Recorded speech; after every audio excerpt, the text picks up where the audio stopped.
know is, when it comes to the X Factor, did Simon call you himself, and how weird is that? Pretty weird. He didn't call me himself at first, but then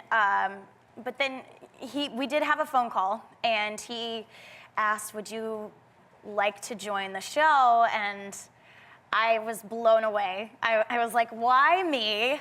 I'm like 19 at the time, and he was like, "I think you could bring a lot to the show, and you have a fresh experience with making it in the industry." And yeah, of course I said yes. How's it been? I mean, you're working with legends. Yeah, Ellie. Legends. And Britney. Simon Cowell. I mean, were you intimidated at all, or did you kind of just slide right in and go for it? Way intimidated. And, you know, I grew up listening to Britney and 98 Degrees. Yeah. And there's one out there, ladies and gentlemen. no, one of my best friends, Marissa, is totally jealous of me right now. But anyways. And nice of you to mention it. She's like, no. So, yeah, I mean, what was the question? It is intimidating, right? It is intimidating. She can't. It is. Like, it is. It's very intimidating. And you know, being able to sit next to those people who are icons that I heard their names growing up, and I never thought that I would have the chance to even work with them. The fact that I'm sitting next to them on a panel is mind-blowing, and I still have to pinch myself.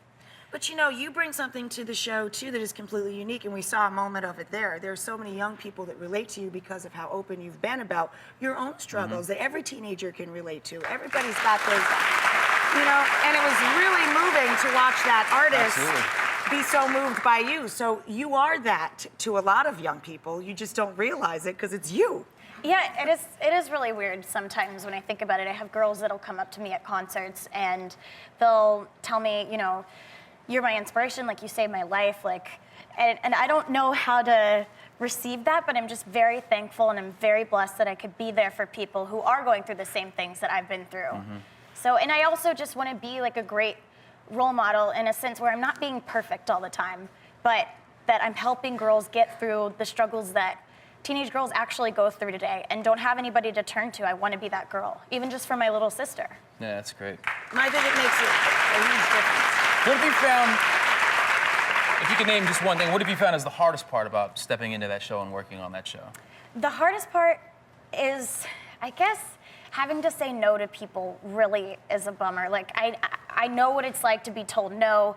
I know how bad or how much it sucks to like really want something and someone says it's not your time right now. I know how bad that feels, and having to be that person, having to say no, in my head I'm like, I'm really sorry, I'm really sorry, I'm really sorry. I want you to go through, I want everyone to go through, but you know, at the end of the day, only one person or But one act. On your show, you're able to actually come back the next season and audition again, right? So that's kind of like a great part of it, is that you can take some of that criticism and use it constructively and then learn from it and come back, you know? Yeah, definitely. And that's what I want to do, being a judge on this show, is letting the contestants know what they need to work on so that they can come back. Yeah. And that, you know, just because they don't make it through this time doesn't mean that it's not. And it doesn't mean it's later. the end. Like so many people that have been on these shows, you know, they end up with great opportunities just because they have the exposure. So Totally. it's great. Totally. You know, any which way you cut it. You know, I do want to mention that October is Anti-Bullying Awareness Month, which I'm so glad we actually have one now. Yeah.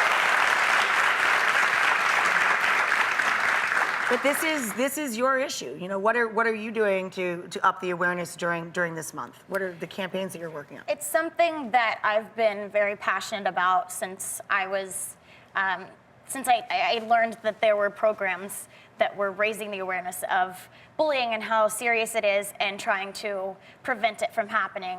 I was bullied when I was 12, and it got so bad that I actually was homeschooled. I like dropped out of public school and was like, "Mom, I can't do this anymore." And she was like, "Okay, I'll do whatever I need to do. We'll figure it out." Yeah, and we figured it out, and now I'm in a position where I'm able to help young girls. So I've partnered up with Secret Deodorant, and we're doing a movement called Mean Stinks. And Mean Stinks. Yeah.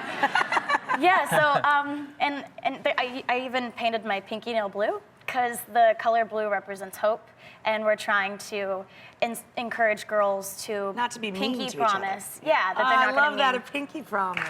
Yeah. Now, Mean stinks. Has Simon, has he subscribed to the mean stinks attitude? Or? Yeah, how do you work with Simon and be in charge of Mean Stinks program? I'm accomplishing the young girls first, and then I can move on to the big stinker. The big stinker. big stinker. Yeah, I gotta work my way up there because he's not ready yet.